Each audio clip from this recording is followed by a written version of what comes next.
No, my friend, it's not just you. 2025 was an incredible year for games, especially when it comes to the stuff that came out of smaller independent studios. And not because games in general got any bigger or cooler or cheaper, and that last thing they very much did not, but because this was the year games tried harder than ever to remind us what makes them so special. And while virtually everyone argued over who deserved the 2025 Game of the Year more, well, many seem to ignore one ridiculously important fact. It doesn't matter. Because it's been ages since we've had so many good games in just 1 year. Now think about it. From an absolutely mad solo developer who turned a board game idea into a 2 million player base, to a famously silent team meeting impossible expectations, to a newcomer studio proving that you can achieve scale without losing your soul, and a very sore loser, 2025 was the year indie games and AA's loudly showed the entire industry what not to do. So why was this such a great year for games, and could 2026 be a turning point for the sector, or is this just the delirious dream of a big idealist like me? Well, cozy up around the fire, my friends, because I'm about to tell you the story of 3 games that may change the industry forever, the choices they decided not to make, and why they represent a small rebellion in a greedy industry that keeps failing us players. I'm Anthony O'Wolf. Welcome to the Indie Diarist. Let me clear things up right away. If you're hoping for a video that blindly glazes indie games and roasts the AAA industry, well, I guess you'll get some of it here, and boy how good it will feel. But that's not the point I want to make. It's not like AAA companies need much effort to look ridiculous these days. But the thing is, indie games are not perfect. And I say this as, you know, the Indie Diarist, so it does pain me quite a bit to say so. And I'll come back to that later, but even in this hellscape of an oversaturated industry where game prices keep rising and feature bloat is getting out of control, and it makes me wonder why the hell did I spend 106 hours on Final Fantasy VII Rebirth this year? 3 games stood tall above many others outside of the AAA machine. They all came out at different times, but they carved their cozy little nooks inside our hearts all the same, each for their own reasons. For example, Blueprints. Blueprints is the game no one expected this year. If you're wondering what I mean, this game was made by a solo developer who managed to create an experience that feels more like a board game than a traditional on-screen adventure, and he was even able to make millions in the process. In an interview with Vice, the game's creator Tonda Ross explained that Blueprints took about 8 years, but it started as a board game idea in 2016, merging the concept of drafting architectural plans, or, you know, blueprints, and the concept of drafting cards. And at the time, game dev tools had already become more accessible, so Tonda decided to check out Unity. Within 3 months, he had a working build of Blueprints. 3 months. I couldn't even get my life together in 30 years, imagine that. Now, Tonda admitted that he didn't have a life outside of Blueprints, so, well, it's fair to say he had a lot of time to think about the game and come up with ideas for it. So much so that he spent 2 years trying to refine an outside room, apparently. Now, if you thought of yourself as a perfectionist, you may want to rethink that one. What I personally find amazing about Blueprints is that Tonda openly embraced the concept of a simply complex game. That's something easy to pick up in principle and incredibly straightforward in essence, but layered enough to feel refined and compelling at every step. At least that's my interpretation of it. And that will probably sound very abstract, so let me break it down for you. In more practical terms, it means that Tonda rigorously refused to add features to Blueprints that wouldn't fit the original scope or purpose of the experience. When you start looking elsewhere, you may realize that AAA games often do the opposite and then struggle for it. They get stuffed with more crap than the British Empire ever stole from its colonies, and be grateful because I could have made a joke about your mothers. And they do this just so they can appeal to every possible player out there. I'm sure you can think of at least 1 or 2 titles that came out recently that fit this description. And these games always feel bloated, unfocused, and in many cases not a tiny bit memorable either. If they are memorable, it's usually because you spend so much time with them that you practically had no other choice but to remember them at least a little bit. Not all AAA games are like that, of course, but I can definitely think of a few examples that fit this description. And I don't know about you, but these days they just don't leave as much of a lasting memory to me anymore. Tunda's game, on the other hand, is a very simple intent to engage a specific type of player who enjoys slow-paced, explorative experiences. This is intentional creative restraint to serve the game's design and, importantly, a choice that respects the player's time. And you know what? Screw feature bloat because it works. This game was among the highest rated of 2025 on Metacritic upon release, and it was loved by so many people in its early months that it reached at least 12,000 concurrent players on Steam at one point. It topped 2 million total players globally in September. Now they can't all be wrong, no? Okay, well, if you thought the story of Blueprints was cool, wait to hear about one of the best Metroidvania games in all of human history. That's right, of course, we're gonna talk about Silksong 2. Now, full disclaimer, at first I had a bit of a love-hate relationship with Silksong. It does so many things better than Hollow Knight, but I can't deny that some of its design choices didn't quite resonate with me. Yeah, I'm looking at you, Endless Fetch Quest, but no, not yours, Sherma, we really need to protect you at all costs. Well, if Blueprints was the game no one expected this year, Silksong was the game everyone wanted, and look at that, we finally had it. I talk about the game a lot more in my dedicated Silksong video, which you can find in the description or somewhere around here on screen. But in a nutshell, this beautiful gem was made by a team of about 3 core people in Adelaide, Australia, with support from localization agencies, contractors, and various external artists such as voice actors. Silksong was born as a DLC for the original Hollow Knight, but was then expanded beyond measure to become its own standalone game. The thing is, in many ways, this game is the opposite of what Blueprints represents. Huge scope, lots of content, overwhelming creative chaos, so why did it work?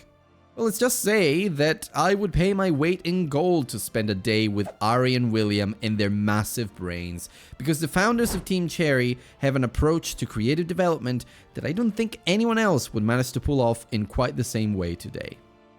Rather than expanding the team for the sake of growing, Team Cherry stayed small, even after Hollow Knight's huge success, and they decided to give its sequel however long it needed to be ready. And because they love creative chaos, they also let it grow as big as it needed to be, so long as it made sense and they had fun working on it. Then, despite working on this game for so long and the huge expectations behind it, Team Cherry still decided to put Silksong on sale for about $20. In Mario Kart World's economy, insane.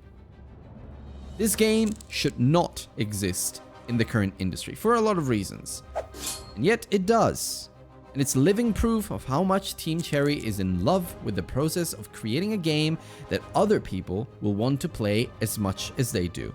But here's the crucial bit. Silksong could have been priced literally anything, and believe me, millions of people would have bought it all the same.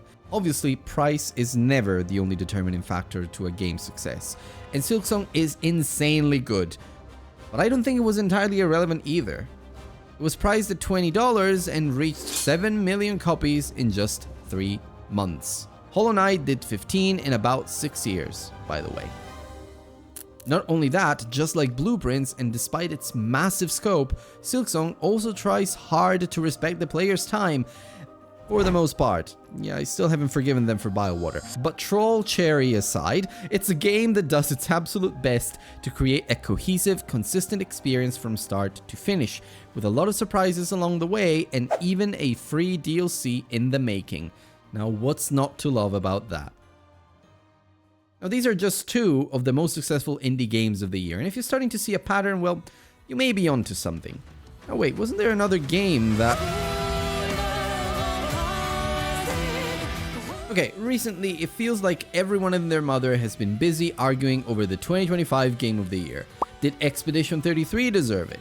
Well, no, obviously, Kingdom Come Deliverance did. Oh wait, what about Death Stranding 2? Oh, right, sorry, no one cared about that one. Well, someone did, I guess. Alright, hear me out. I don't care whether you think that Expedition 33 is indie or not, or whether you think it deserves all the prizes it won, but what I can tell you is that it's certainly not AAA. even though it has the highest production value out of all the games mentioned so far. If you're curious about the actual numbers, this game was reportedly developed with less budget than Mirror's Edge and Vanquish, so possibly something around 15 million. It's hard to say, the exact figure has not been disclosed. But if this feels like a lot, well, brace yourself because you'll be very surprised when you hear how much AAA games cost these days in a little bit. Regardless, I don't think budget matters here. The point is that Expedition 33 wasn't developed under the traditional publishing system. Kepler Interactive is very much an indie publisher in a similar fashion as Devolver Digital or Annapurna Interactive. It is said they love hunting down and supporting projects that have a soul, giving over as much creative freedom as possible if they believe in the project. And as it turns out, in an industry where trend chasing has practically become the norm, there was a team of around 30 core people founded by bored ex-Ubisoft veterans who just happened to want to think differently with their creative freedom. And think differently, they did. Hey there!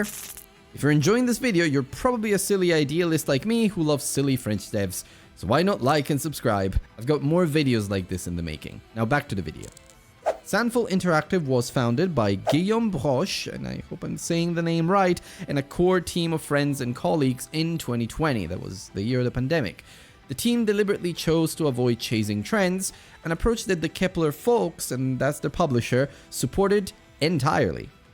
They were even told by potential investors very early on not to worry about funding and simply do the game they wanted to make if money wasn't an issue.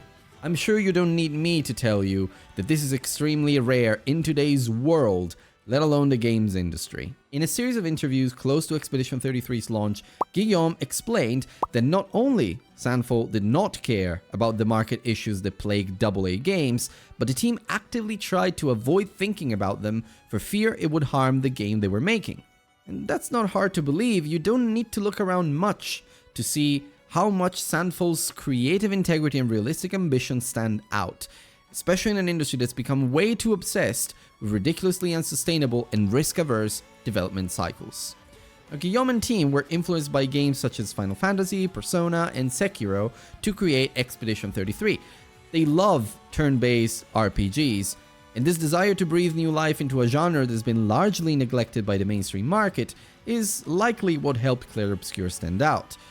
But the game also deals with intimately human themes like loss, grief, hope, legacy, which is not too rare today, to be fair, but it's rare for a game to do it so well and so maturely. On top of that, every interview so far also points to a very level-headed and healthy leadership team. For example, Sandful does not want to scale up the team and risk bloat, but rather stay with its core developers, even given Expedition 33's success. And what an immense success it was. It launched with a relatively affordable price point of about $40, which was, again, another big bold move in the same fashion as Silksong, and dare I say, almost a statement. It sold 2 million copies within 12 days and had reached 5.5 million copies by September. It received universal acclaim, becoming one of the most successful games of 2025 and an overwhelmingly positive gem in the whole of video games' history. Ah yes, it also won Game of the Year 2025, just a small little achievement right there. Now there's enough to say about Sandful and Clair Obscur to last an entire video, so I'll stop here for now. But here's the important stuff. Expedition 33 shows that creating massive games with a soul is possible. So why is it not happening? Now, these are just 3 stories in a year made of many more successes, which for obvious reasons I couldn't include here with the same level of depth. But here's some more quick-fire highlights. Schedule 1 was made by a solo Australian developer and attracted 460,000 players on launch, making an estimated $150 million in revenue to date.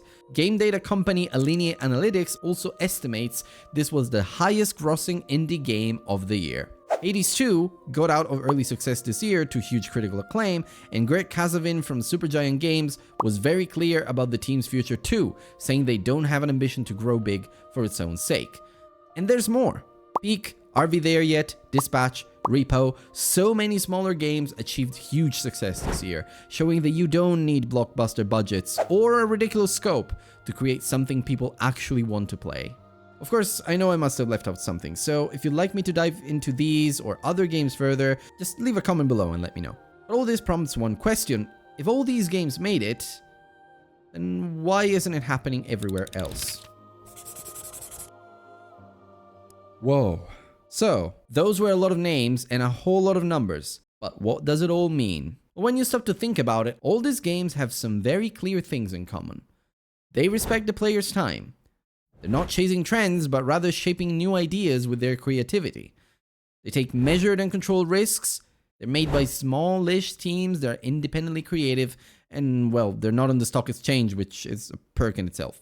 But it's not a secret that the industry is dealing with a big, fat, saturated market, widespread layoffs, spiraling development costs, and just ridiculous, unsustainable work patterns pretty much everywhere you look. I mean, just a week before Christmas, it was reported that Naughty Dog has now ordered mandatory crunch time for its latest game, Intergalactic, just so they can get a demo ready to show their parent company in time. Who knows what the time is? Like, folks, what are we even talking about here? Who cares about an arbitrary release date if not people who have never touched a line of code in their lives? Because on the other hand, smaller studios are by definition, well, more contained in size. They tend to avoid aggressive monetization techniques. They may not be bothered by the latest trends. And well, their games run just fine on modern hardware, which many large studios seem to ignore these days. Damned be Unreal Engine 5 and the day its poorly optimized app came into existence. Of course, this is not the full story, and it's not as simple as it seems. Making a game still requires a lot of skill, and many indies do just fail. There were 20,000 games released on Steam in 2025, but of those, only 300 were able to make more than 1 million in revenue. The market is incredibly top-heavy. So, no, indie isn't a guarantee for success. But indies do push the boundaries with creativity, passion, and perseverance, and they love to take risks with emotionally resonant player experiences that captivate people all around the world. And they often do so for really affordable prices too. For that reason, they may not make millions, but they also often don't need to make as much money as a AAA game to be seen as profitable. This isn't something to underestimate.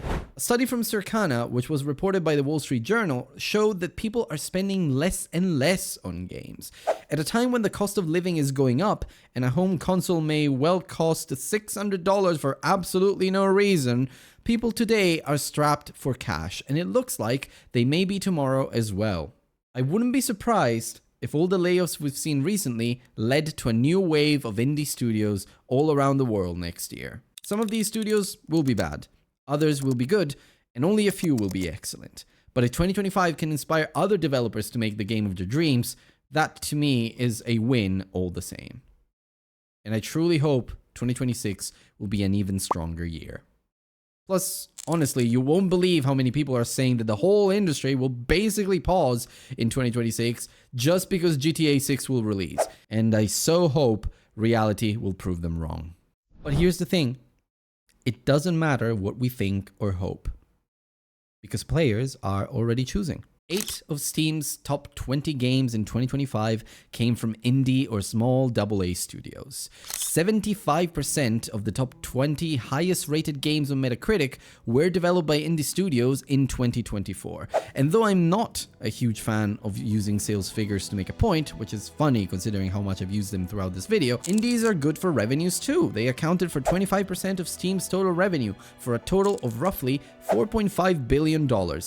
Oh yeah, sure. If you flip that around, 75% of non-indie releases funded 3/4 of Steam anyway.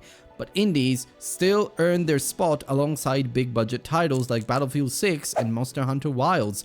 And there's sure to be more in the future that do the same. To me, the 3 games in this video are an example of creative purity, creativity, passion for the medium, and sustainable development patterns that the entire industry should honestly learn from.